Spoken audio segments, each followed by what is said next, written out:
हे मेरे बच्चे, जो कुछ भी तुम इस समय कर रहे हो उसे रोक दो और मेरी बात बहुत ध्यान से सुनो, क्योंकि यह कोई साधारण संदेश नहीं है जो तुम्हारी स्क्रीन से होकर गुजर रहा है, बल्कि यह एक दिव्य बुलावा है जिसे स्वर्ग ने खास तुम्हारे लिए तय किया है।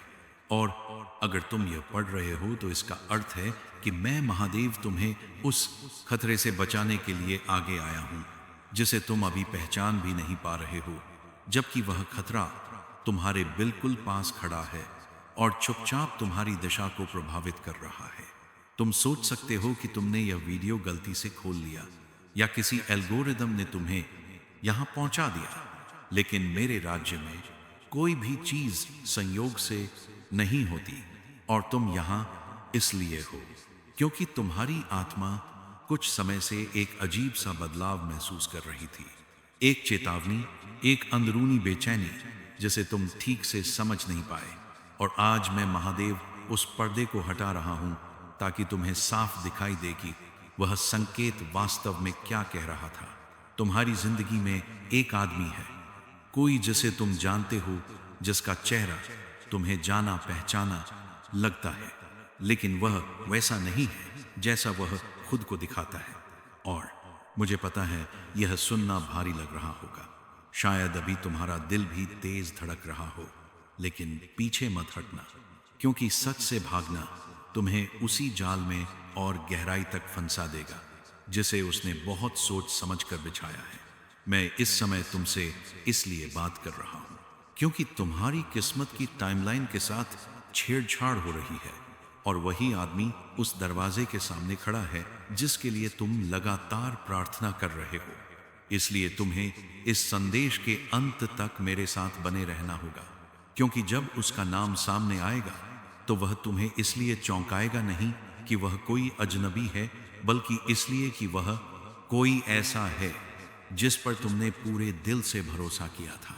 मैं कई हफ्तों से, शायद महीनों से तुम्हें संकेत देता आ रहा था, धीमी आवाजों में, अजीब सी बेचैनी के जरिए, लेकिन तुमने उन्हें नजरअंदाज कर दिया। उन पलों को याद करो जब तुम उसके पास थे और अचानक बिना किसी वजह के तुम्हारे दिल में एक भारीपन उतर आया था। जब बाहर सब सामान्य था लेकिन भीतर कुछ रुक सा गया था। शायद उसने ऊपर से मीठी बातें कही हो, तारीफें दी हो या बड़े बड़े वादे किए हो, लेकिन उसी क्षण तुम्हारा मन घबरा गया था और तुम्हारी आत्मा पीछे हट गई थी। और मैं साफ कह देता हूं कि वह तुम्हारा वहम नहीं था, ना ही ज्यादा सोचना, बल्कि वह मेरी चेतावनी थी जिसे कान नहीं सुन पाए, लेकिन आत्मा ने पूरी तरह पहचान लिया था। तुमने उन लाल झंडों को इसलिए नजरअंदाज किया क्योंकि तुम उसमें अच्छाई देखना चाहते थे, क्योंकि तुम्हारा दिल सच्चा है और भरोसा करना जानता है। लेकिन उसी अच्छाई को उस आदमी ने अपने अंधे इरादों की ढाल बना लिया। वो तुम्हारे साथ चलता रहा, मुस्कुराता रहा, सहमति में सिर हिलाता रहा, जबकि भीतर ही भीतर वह जलन पालता रहा और तुम्हें रोकने, धीमा करने और तुम्हारी दिशा मोड़ने की योजनाएं बनाता रहा। मुझे पता है यह दर्द करता है, क्योंकि दुश्मन से मिले धोखे की उम्मीद होती है, लेकिन अपने ही से मिले धोखे की चोट बहुत गहरी होती है। फिर भी मैं तुमसे इतना प्रेम करता हूं कि मैं तुम्हें किसी ऐसे इंसान के साथ अंधे होकर चलने नहीं दूंगा जो सामने दोस्ती का हाथ बढ़ाए और पीठ पीछे छुड़ा छिपाए खड़ा हो, क्योंकि मेरी दृष्टि में तुम्हारी रक्षा सबसे ऊपर है। इसलिए गहरी सांस लो और खुद को संभालो, क्योंकि अब मैं उस धोखे की परतें हटा रहा हूं जो समय के साथ तुम्हारी आंखों पर जमती चली गई थी। और जैसे जैसे वे परतें हटेंगी, तुम्हें साफ दिखाई देगा कि जो रुकावट तुम अपनी कमजोरी समझ रहे थे वह असल में किसी और की चाल थी। उस आदमी ने दोस्ती की नकल करना सीख ली है, उसे सहारे की भाषा आती है, उसे सही समय पर सही शब्द बोलना आता है, लेकिन उसका दिल तुमसे जुड़ा नहीं है और वह तुम्हारी जिंदगी में ऐसे रखा गया है जैसे बहते हुए पानी में फंसी हुई रुकावट जो उन आशीषों के प्रवाह को रोक रही है जिन्हें मैं तुम्हारे जीवन में उतरते देखना चाहता हूं। क्या तुम हाल ही में अटके हुए महसूस कर रहे हो? क्या तुम्हें लग रहा है कि चाहे जितनी मेहनत कर लो या जितनी प्रार्थना कर लो, तुम वहीं के वहीं घूम रहे हो, तो यह तुम्हारी नाकामी नहीं है, बल्कि उस नकारात्मक छाया का असर है जो उस आदमी की मौजूदगी के कारण तुम्हारी ऊर्जा पर पड़ रहा है। अब मैं इस चक्र को तोड़ने के लिए आगे आ रहा हूं, लेकिन इसके लिए जरूरी है कि तुम सच को स्वीकार करो, चाहे वह शुरुआत में थोड़ा दर्द क्यों ना दे, क्योंकि यह संदेश तुम्हें डराने के लिए नहीं, बल्कि उस अदृश्य जंजीर से आजाद करने के लिए है जिसके बारे में तुम्हें अब तक पता भी नहीं था कि तुम उसे पहने हुए हो। इस संदेश से अभी अपना जुड़ाव मजबूत करो, क्योंकि अगर यह शब्द तुम्हारे दिल को छू रहे हैं और तुम्हारे सीने में सच की हल्की सी गर्मी महसूस हो रही है, तो नीचे लिखकर यह स्वीकार करो कि तुम जाग चुके हो, क्योंकि ऐसा करके तुम आत्मिक दुनिया को संकेत दे रहे हो कि तुम मेरी सुरक्षा के लिए तैयार हो। वो आदमी तुम्हारे राज जानता है, तुम्हारे सपने जानता है, तुम्हारे डर जानता है, क्योंकि तुमने उसे सब कुछ सौंप दिया था यह सोचकर कि वह सुरक्षित है। लेकिन उसने उस जानकारी का उपयोग तुम्हें मजबूत करने के लिए नहीं, बल्कि माहौल को बिगाड़ने, शक बोने और सही समय पर तुम्हें उलझाने के लिए किया। जब तुम्हें हौसले की जरूरत थी तब उसने संदेह डाला, और जब तुम्हें साफ रास्ता चाहिए था तब उसने भ्रम पैदा किया, ताकि तुम अपनी ही शक्ति पर सवाल उठाने लगो और धीरे धीरे अपनी दिशा से भटकते चले जाओ। जबकि बाहर से वह खुद को मददगार दिखाता रहा, वो भेष बदलने में माहिर है और उसे लगा कि वह हमेशा अपने इरादे छुपा सकता है, चुपचाप चलता रहेगा और अंधेरे में सब कुछ सुरक्षित रहेगा। लेकिन वो यह भूल गया कि मैं सब कुछ देखता हूं और कोई भी अंधेरा इतना गहरा नहीं कि मेरी दृष्टि से एक गलत दिल छुप सके। उसने तुम्हारे खिलाफ जो भी शब्द अकेले में बोले, जो भी नकारात्मकता तुम्हारे नाम से जोड़ी, जो भी योजनाएं चुपचाप बुनी, वे सब दर्ज हो चुकी हैं, क्योंकि मेरे सामने ना तो आवाज छुपती है और ना ही नियत। मैं उसके हर कदम को देख रहा था, हर चाल को, हर उस कोशिश को जिससे वह तुम्हें नीचे खींचना चाहता था। और अब वह समय आ गया है जब उसका भंडाफोड़ होना तय है, क्योंकि सच्चाई को ज्यादा देर तक दबाया नहीं जा सकता। तुम सोच रहेगे कि अभी क्यों और आज ही क्यों, तो जान लो कि तुम एक बहुत बड़े ब्रेक थ्रू के बिल्कुल करीब हो, ऐसी आशीष के करीब जिसके लिए साफ नींव जरूरी है। और वह आदमी वहां नहीं जा सकता जहां मैं तुम्हें ले जाने वाला हूं। उसे तुम्हें भटकाने, तुम्हारी ऊर्जा खींचने और तुम्हें अपनी मंजिल से हटाकर अपने ड्रामे में उलझाने के लिए भेजा गया था। लेकिन अब उसके धोखे की मियाद पूरी हो चुकी है और मैं उसकी मौजूदगी को तुम्हारी जिंदगी से बाहर करने का आदेश दे रहा हूं। तुमने वह भीतर का टकराव निश्चित रूप से महसूस किया होगा जब भी तुम अपने जीवन से जुड़ी कोई शुभ बात उसके साथ साझा करते थे और तुम्हें उम्मीद होती थी कि वह तुम्हारी खुशी में तुम्हारे साथ खड़ा होगा, लेकिन उसकी आंखों में वह चमक नहीं होती थी जो सच्चे समर्थन में दिखाई देती है। उसके शब्द भले ही तुम्हारे साथ होने का आभास देते थे, पर उसकी ऊर्जा तुम्हें आगे बढ़ाने के बजाय कहीं ना कहीं रोकती थी। और तुमने बार बार अपने मन को यह कहकर शांत किया कि शायद तुम ही ज्यादा सोच रहे हो, जबकि तुम्हारी आत्मा पहले ही उस छुपे विरोध को पहचान चुकी थी। वही अंदर की आवाज जिसे तुमने कई बार अनदेखा किया, वही तुम्हारी सबसे बड़ी शक्ति है। और अब मैं उसी अंतर्ज्ञान को और स्पष्ट कर रहा हूं, ताकि तुम स्वयं पर संदेह करना छोड़ सको और यह समझ सको कि जो बेचैनी तुम महसूस कर रहे थे वह भ्रम नहीं, बल्कि एक चेतावनी थी जो तुम्हें समय रहते उस सच्चाई की ओर ले जाने के लिए उठी थी जिसे तुम्हारा मन स्वीकार करने से डर रहा था। क्योंकि सच को मान लेना अक्सर भरोसे को तोड़ने जैसा लगता है। मैं हर उस शंका को मान्यता दे रहा हूं जिसे तुमने दूसरों की भलाई और रिश्तों को बचाने के लिए दबा दिया था, क्योंकि मेरा उद्देश्य तुम्हें यह महसूस कराना नहीं है कि तुमने कोई गलती की, बल्कि यह दिखाना है कि तुमने प्रेम से देखा और सामने वाले ने उसी प्रेम को अपने स्वार्थ, अपनी असुरक्षा और अपने छुपे इरादों को ढकने के लिए इस्तेमाल किया। और यह अंतर समझना तुम्हारी मुक्ति के लिए आवश्यक है। अब हम उस क्षण के बहुत निकट हैं जहां तुम्हें यह स्पष्ट होने लगेगा कि वह व्यक्ति वास्तव में कौन है, और जब उसका नाम तुम्हारे भीतर उभरेगा तो वह किसी तर्क या प्रमाण से नहीं बल्कि आत्मा की गहराई से महसूस होगा। क्योंकि सत्य हमेशा शब्दों में नहीं आता बल्कि एक गहरी शांति या हलचल के रूप में भीतर उतरता है, जिसे नकारना अब संभव नहीं रहेगा। इसलिए मेरे साथ बने रहो और अपने मन को भटकने मत दो, क्योंकि मैं तुम्हें इस मार्ग पर अकेला नहीं छोड़ रहा हूं। और जब तक तुम्हें सच्चाई को स्वीकार करने के लिए तैयार हो, तब तक मेरी उपस्थिति तुम्हारे चारों ओर एक ढाल की तरह बनी रहेगी, ताकि कोई भी नकारात्मक प्रभाव तुम्हारे निर्णयों को कमजोर ना कर सके।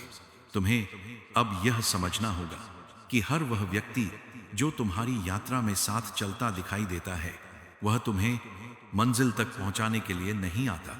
कुछ लोग केवल इसलिए आते हैं ताकि तुम्हारी गति को रोका जा सके, और जब उनकी भूमिका समाप्त होने लगती है तब उनका असली स्वरूप धीरे धीरे सामने आने लगता है, जिसे अनदेखा करना आगे चलकर और अधिक पीड़ा का कारण बनता है। वह आदमी तुम्हारी भीतर की रोशनी से असहज था, क्योंकि तुम्हारी प्रगति उसे उसकी सीमाएं दिखाती थी और तुम्हारा आगे बढ़ना उसके भीतर के भय को उजागर करता था। इसी कारण उसने मुस्कान के पीछे असंतोष छुपाकर तुम्हारी गति को धीमा करने की कोशिश की, ताकि तुम अपने ही सामर्थ्य पर प्रश्न करने लगो और स्वयं को छोटा समझने लगो। जब कोई व्यक्ति अपने भीतर की सच्चाई से भागता है तो वह दूसरों के मार्ग में भ्रम फैलाने लगता है, और यही कारण है कि तुम्हारे रास्ते में अचानक संदेह, उलझन और मानसिक थकावट बढ़ने लगी, जबकि तुम्हारी आत्मा भीतर से जानती थी कि दिशा गलत नहीं है, बल्कि तुम्हें जानबूझकर विचलित किया जा रहा था। अब वह भ्रम धीरे धीरे छट रहा है, और जैसे जैसे सच्चाई स्पष्ट होती जाएगी वैसे वैसे तुम्हारे भीतर एक हल्कापन उतरने लगेगा। क्योंकि आत्मा तभी बोझिल होती है जब वह किसी असत्य को लंबे समय तक ढोती रहती है, और जैसे ही वह बोझ उतरता है भीतर की ऊर्जा स्वतः प्रवाहित होने लगती है। तुम अनुभव करोगे कि जो राह पहले भारी, थकाने और रुक रुक कर चलने वाली लगती थी, वह अब सहज और स्पष्ट होती जा रही है। और इसका कारण परिस्थितियों का अचानक बदलना नहीं बल्कि उस नकारात्मक प्रभाव का हटना है जो लंबे समय से तुम्हारी ऊर्जा को भीतर से रोक रहा था। मैं तुम्हें किसी संघर्ष या टकराव के लिए नहीं बुला रहा हूं, बल्कि तुम्हें विवेक दे रहा हूं ताकि तुम शांति के साथ दूरी बना सको। क्योंकि हर युद्ध शब्दों या बहस से नहीं लड़ा जाता। कुछ युद्ध स्वयं को सुरक्षित रखते हुए और अपनी ऊर्जा बचाकर भी जीते जाते हैं। दूरी बनाना कमजोरी नहीं है, बल्कि कई बार यह आत्मसम्मान और आत्मरक्षा का सबसे शुद्ध रूप होता है। और मैं चाहता हूं कि तुम यह समझ सको कि चुपचाप पीछे हटना भी एक गहरी शक्ति है जो तुम्हें उन स्थितियों से बाहर निकालती है जहां तुम्हारा प्रकाश दबाया जा रहा हो।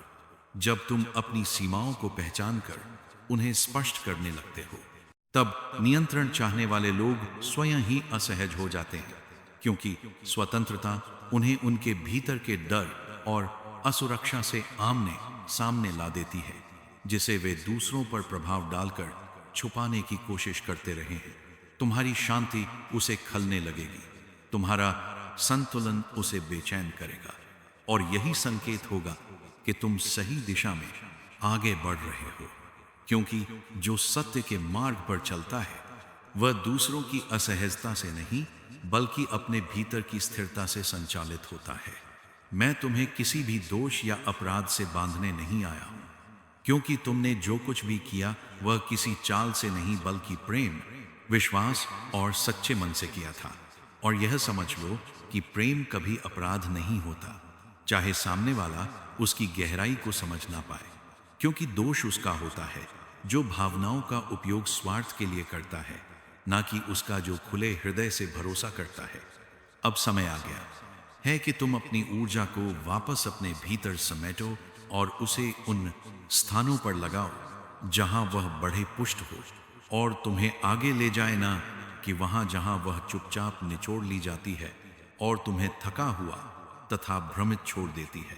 जैसे ही तुम यह करना शुरू करोगे, तुम्हें भीतर एक गहरी स्थिरता और संतुलन महसूस होगा, जो तुम्हें बार बार यह याद दिलाएगा कि तुम अकेले नहीं हो, बल्कि मेरी छाया में सुरक्षित चल रहे हो और हर कदम पर मेरी दृष्टि तुम्हारे साथ है। मैं तुम्हारे चारों ओर एक ऐसा सुरक्षा चक्र बना रहा हूं जिसे भेदना अब किसी भी नकारात्मक प्रभाव के लिए सरल नहीं होगा, क्योंकि जहां मेरी अनुमति नहीं होती, वहां कोई भी छुपा इरादा, कोई भी गलत ऊर्जा टिक नहीं सकती। तुम्हारी राह अब स्पष्ट होती जा रही है और जो लोग केवल रुकावट बनकर आए थे, वे अपने आप पीछे छोड़ते चले जाएंगे, क्योंकि सत्य के साथ चलने वालों को किसी बात केवल रुकावट बनकर आए थे को हटाने या लड़ने की आवश्यकता नहीं होती। मेरे बच्चे, ये किसी अंत का संकेत नहीं, बल्कि एक शुद्धिकरण की प्रक्रिया है। और जैसे जैसे तुम इस सच्चाई को स्वीकार करते जाओगे, वैसे वैसे तुम्हारा जीवन स्वतः उस दिशा में बहने लगेगा जहां मैं तुम्हें बहुत समय से ले जाना चाहता था। अब जब तुम्हारी आंखों से भ्रम की परतें हट रही हैं, तो तुम्हें यह भी समझ में आने लगा है कि तुम्हारे भीतर जो बेचैनी थी, वह डर नहीं बल्कि चेतना का जागना था। क्योंकि आत्मा तब बेचैन होती है जब वह किसी ऐसे संबंध या स्थिति में बंधी होती है जो उसके विकास को रोक रही हो। और इसी जागरूकता के साथ मैं तुम्हें उस मोड़ तक ले आया हूं जहां से पीछे जाना अब आवश्यक नहीं, बल्कि आगे बढ़ना अनिवार्य है। तुम्हें यह जानकर आश्चर्य होगा कि जैसे ही तुमने भीतर से सच को स्वीकार करना शुरू किया है, वैसे ही परिस्थितियां भी धीरे धीरे अपना रूप बदलने लगी है। क्योंकि जब मन स्पष्ट होता है, तब ब्रह्मांड भी संकेत देना शुरू कर देता है। और यह परिवर्तन किसी शोर के साथ नहीं, बल्कि शांति के साथ तुम्हारे जीवन में उतरता है। मैं तुम्हें यह याद दिलाना चाहता हूं कि तुम्हारी यात्रा कभी भी दूसरों की स्वीकृति पर निर्भर नहीं थी, बल्कि वह उस कामात्र साहस पर आधारित थी जो तुमने हर बार टूटने के बाद भी अपने भीतर से फिर खड़ा होकर दिखाया। और यही कारण है कि अब तुम्हें किसी के साथ खुद को साबित करने की आवश्यकता नहीं रही। अब जो लोग तुम्हारे जीवन से धीरे धीरे दूर हो रहे हैं, उनके लिए अपराध बोध मत पालना, क्योंकि हर विदाई अस्वीकृति नहीं होती। कुछ विदाइयां आत्मा की रक्षा के लिए होती है, और मैं चाहता हूं कि तुम इसे हानि नहीं, बल्कि अपने लिए स्थान बनने की प्रक्रिया के रूप में देखो। जैसे जैसे तुम अपने भीतर की शक्ति को पहचान रहे हो, वैसे वैसे तुम्हें यह भी अनुभव होगा कि तुम्हारी ऊर्जा अब पहले की तरह बिखर नहीं रही, बल्कि वह केंद्रित हो रही है। और यही केंद्रित ऊर्जा आने वाले समय में तुम्हारे लिए नए द्वार खुलने वाली है। अब मैं तुम्हें उस चरण में प्रवेश करा रहा हूं जहां तुम्हें बार बार पीछे देखने की आवश्यकता नहीं रहेगी, क्योंकि जो कुछ भी तुम्हें रोक रहा था, वह अपना उद्देश्य पूरा कर चुका है। और अब आगे का मार्ग केवल तुम्हारे विकास, संतुलन और आत्मसम्मान के लिए खुला है। तुम्हें यह भी अनुभव होने लगेगा कि जिन बातों से पहले तुम्हारा मन अस्थिर हो जाता था, वे अब तुम्हें भीतर तक हिला नहीं पाती। क्योंकि जब आत्मा सशक्त होती है, तब बाहरी परिस्थितियां केवल अनुभव बनकर रह जाती हैं, बोझ नहीं। मैं तुम्हारे भीतर उस स्थिरता को स्थापित कर रहा हूं जो तुम्हें हर परिस्थिति में अपने सत्य से जुड़े रहने की शक्ति देगी, ताकि चाहे सामने कोई भी हो, तुम्हें अपने मूल्य, अपने पथ और अपनी दिशा पर संदेह न करना पड़े। अब तुम्हारे जीवन में ऐसे लोग और अवसर आकर्षित होने लगेंगे जो तुम्हारी ऊर्जा के अनुरूप होंगे, क्योंकि जब तुम स्वयं के प्रति ईमानदार हो जाते हो, तब वही ईमानदारी बाहर से भी तुम्हारी ओर लौट कर आती है। मैं चाहता हूं कि तुम यह समझो कि यह परिवर्तन अचानक नहीं है, बल्कि तुम्हारे हर धैर्यपूर्ण क्षण, हर मौन सहनशीलता और हर सच्चे प्रयास का परिणाम है, जिसे तुमने तब भी निभा जब किसी ने उसकी सराहना नहीं की। अब समय है कि तुम अपने भविष्य की ओर उस विश्वास के साथ देखो जो डर से नहीं, बल्कि अनुभव से जन्मा है, क्योंकि तुमने यह देख लिया है कि सच को स्वीकार करने से जीवन टूटता नहीं बल्कि और अधिक स्पष्ट हो जाता है। मैं तुम्हें यह आशीर्वाद दे रहा हूं कि आगे आने वाले निर्णयों में तुम्हारा विवेक तुम्हारा मार्गदर्शक बने, ताकि तुम किसी की मीठी बातों से नहीं बल्कि अपनी भीतर की स्थिर आवाज से दिशा चुनो। तुम्हारी रक्षा अब केवल बाहरी नहीं बल्कि आंतरिक रूप से भी स्थापित हो चुकी है, क्योंकि जब मन और आत्मा एक दिशा में हो जाते हैं तब कोई भी छल लंबे समय तक प्रभाव नहीं डाल सकता। अब जो भी तुम्हारे जीवन में आएगा वह तुम्हें कमजोर नहीं बल्कि और अधिक सशक्त करेगा, क्योंकि तुमने यह सीख लिया है कि कहाँ रुकना है, कहाँ आगे बढ़ना है और कहाँ मौन ही सबसे बड़ा उत्तर होता है। मैं तुम्हारे अतीत को बोझ नहीं बनने दे रहा बल्कि उसे तुम्हारी समझ का आधार बना रहा हूं, ताकि तुम वही भूल दोहराओ नहीं बल्कि उससे ऊपर उठकर अपने पथ को और स्पष्ट कर सको। अब तुम्हें स्वयं को बार बार समझाने की आवश्यकता नहीं रहेगी, क्योंकि तुम्हारी शांति स्वयं तुम्हारा परिचय बन जाएगी और जो तुम्हें समझना चाहेंगे वे बिना शब्दों के भी तुम्हें समझ लेंगे। मैं तुम्हारे जीवन में वह संतुलन स्थापित कर रहा हूं जहां ना तो तुम्हें स्वयं को छोटा करना पड़ेगा और ना ही किसी को बड़ा दिखाने की आवश्यकता होगी, क्योंकि तुम अपने स्थान पर स्थिर रहोगे। अब तुम उस स्थिति में हो जहां तुम्हें किसी से कुछ छीनने या साबित करने की जरूरत नहीं है, क्योंकि जो तुम्हारा है वह तुम्हारी ओर स्वतः आएगा और जो नहीं है वह बिना संघर्ष के दूर चला जाएगा। याद रखना मेरे बच्चे, तुम कभी अकेले नहीं थे और नहीं हो, क्योंकि जब जब तुमने भीतर से सत्य चुना है तब मैं तुम्हारे साथ खड़ा रहा हूं, भले ही तुम मुझे शब्दों में न पहचान पाए हो। अब इस संदेश को अपने भीतर शांति के साथ समाप्त होने दो, क्योंकि मैं महादेव तुम्हें यह आशीर्वाद देता हूं कि तुम्हारा मार्ग स्पष्ट रहे, तुम्हारा हृदय हल्का रहे, तुम्हारी दृष्टि सशक्त रहे और तुम्हारा जीवन उस सत्य के अनुरूप बहे जिसके लिए तुम्हारी आत्मा को तैयार किया गया है।